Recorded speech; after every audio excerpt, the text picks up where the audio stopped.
Oh, yes, I remember the tail end of the infirmary, we called it the county home.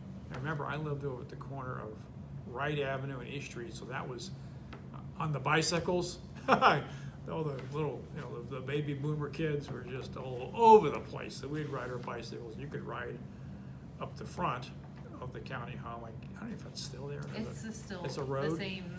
And you could ride around it, and we kind of knew we weren't supposed to be there, but we did. So we really didn't get in trouble. And so the Boy Scouts, this would have been 66 to 68. Somebody knew at the very top, there's a smallish top part of this county home, we called it. You call it the infirmary. They said we could use that for our Boy Scout meetings. So we went up there, and we decided it wasn't spiffy enough, so we got permission to paint the whole thing on the inside. We got some cheap green paint, and the paint was green. It was some kind of bright green paint. And we just had a work day on a Saturday. We painted it up, but we would have our meetings there and learn how to tie knots and whatnot.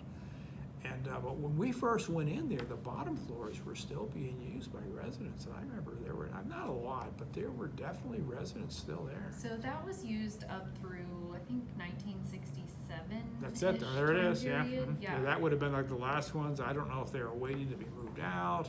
I mean, but they were there a while, and then after a while, they weren't there. Right. But these were looked like they were indigent, I would say, and I understood. And I wonder today why we don't have situations like that at clinics, because I think there was probably a clinic there. If you had today clinics that would take care of you, and that's it, okay? Or the county home was for indigents, I just don't know. And my mom worked there, so anyhow, so after the county home was no longer the county home, I forgot that my mom worked there starting about 1968 to 69. That was where they had. It was called the welfare office, and she was a social worker because the kids were all getting out of the house, and she went to work there for maybe 8 years, something like that. And Harold Hunt worked there, and he ended up marrying my sister Susan, who I talked about earlier, and they live in Wilmington now. So how about that?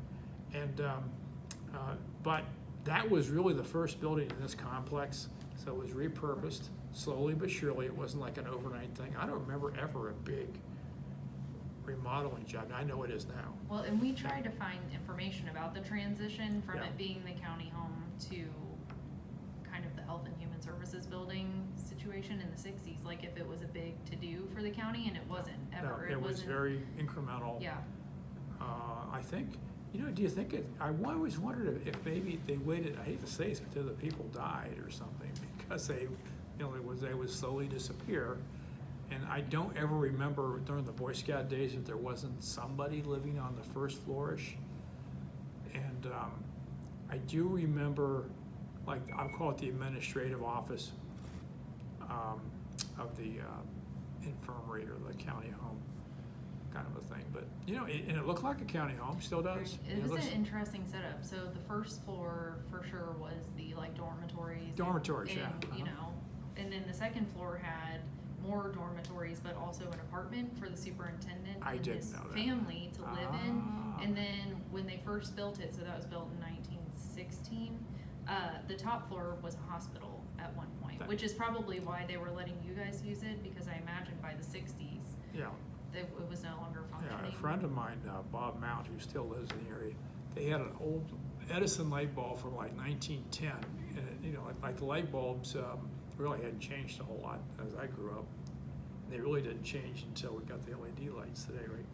But this one had, instead of having a circular filament, which was very common until a couple of years ago, it had what I would call the Edison shape. And he saw that, and he grabbed it and unscrewed it. Bob was like that. That was probably a pretty good move. But it wasn't very big. Yeah. Do you know anything, or do you recall any of the outbuildings that were around the infirmary at the time? Because it was once part of a farm. Yeah. This is the county farm. So I went to Louisa Wright, which was over to Donovan, but then to the closer to East Street. And out my window, I could see them tending the crops. Yeah, it was good. Yeah. There's no bypass out there. No buildings except for the county home. No pond. Right. There's no retention pond. And so that I started there in 1959. It's not 1960. That's when the school was new there.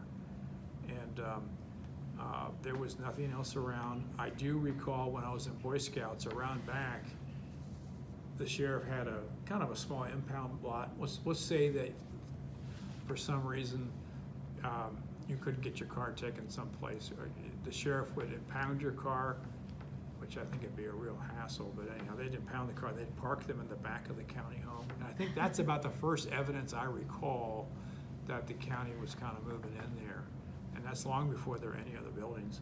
Right. And they had a bread truck there.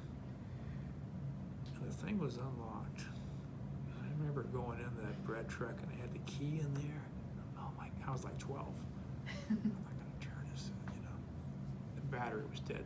Thank goodness, who knows what would have happened. But there was a key in the ignition that was unlocked. And I don't know if it was a Boy Scout time or if it was just kids rampaging the neighborhood, probably I just don't recall. But that bread truck was so cool. You know, I just, we could go camping in it, you know, it was big and open, you could carry a lot of gear. Anyhow, it was impounded, so that's I mean, there might have been an outbuilding, but as far as what we have today, nothing. No. Right. Okay. Just the middle of a cornfield. And then the Green Knoll came in, I think, around 65, the Green Knoll School toward the golf course. Okay, anything else? No, that's it. Okay. Thank All right. you. Oh, no, good. That's good.